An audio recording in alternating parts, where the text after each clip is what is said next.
Les Japonais ont colonisé les Chinois pendant 109 ans. 109 ans, un siècle, 109 ans. Il les bastonnait matin, midi, soir. Mais pendant 109 ans. Mais Mao Tse-tung est né et a libéré. Il a libéré ces Chinois-là sous les jougs japonais.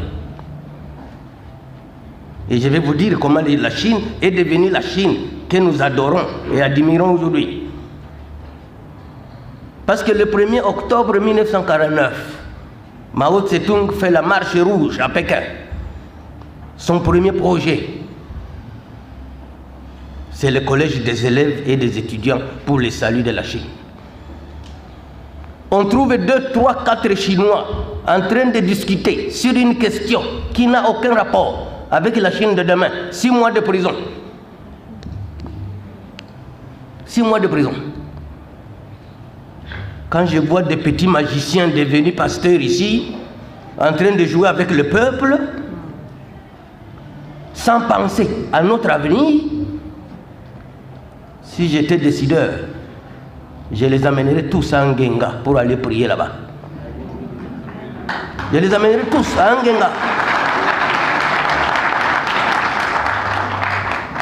Parce que l'ennemi a plusieurs stratégies. La stratégie de distraire. La stratégie de distraire. Pour que vous oubliez ce que vous êtes en train de subir. Et il n'y a personne pour ramener le peuple. Attention, qu'on ne nous distraie pas. Nous sommes en guerre. Mao a créé cette brigade-là. On te trouve au JB, au Fali, au Werason, au 6 mois de prison. Tous les yeux braqués sur Bunagana. Quand est-ce qu'on va libérer Bunagana? C'est pour quand? Monsieur le Président, on libère Bunagana quand? Vous avez besoin de quoi? Vous manquez quoi?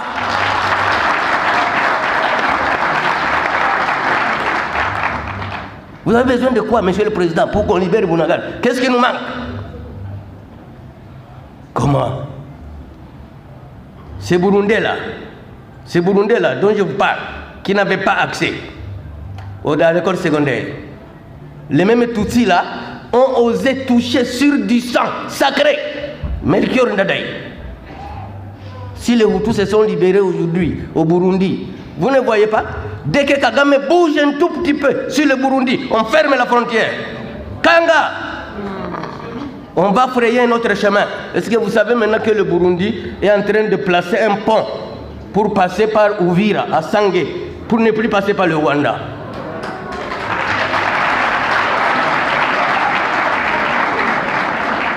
Ici, on nous rabat les oreilles que nous sommes morts à 15 millions. On n'a jamais fermé la frontière. On n'a jamais rompu les relations diplomatiques. Dans quelle guerre nous sommes? Dans quelle guerre nous sommes? C'est quelle guerre?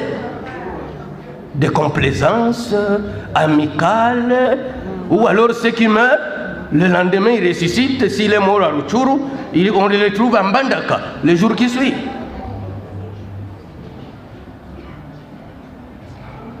L'apartheid sud-africain. Les Blancs avaient utilisé une partie des Noirs sud-africains, incarnés par Mangosuthu Buthelezi, qui est Nanga aujourd'hui, les Bertrand Bisimwa. Ce sont les Mangosuthu Buthelezi. Que le jour qu'on libère la République, nous allons les chercher. Ils sont où? Parce qu'on doit même enchaîner leurs tombes. Complices du mal. Complices du mal. Et alors, les Mandela là, dont vous avez entendu parler, j'ai l'habitude de le dire. Moi, mon esprit, c'est l'esprit de Mandela. C'est ça mon esprit. J'ai même l'esprit de Mao. J'ai l'esprit de Martin Luther King. Pourquoi pas de Lumumba? Kimbangu est trop spirituel, je me réserve.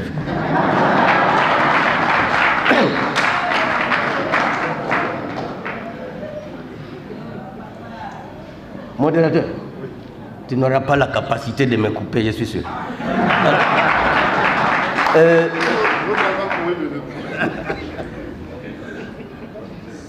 Je me retrouve dans une conférence quand j'étais au gouvernement à Lubumbashi avec des opérateurs économiques sud-africains. Quand on me donne la parole, je leur explique comment ils ont en face d'eux un Mandela au Congo. Moi, j'ai à peu près 7 similitudes, ressemblances avec Mandela. Mandela est né dans un village qui s'appelle Nkunu, dans une case en paille. Moi aussi, je suis né dans une case en paille. Tous mes amis qui sont dans la salle ont déjà été chez moi.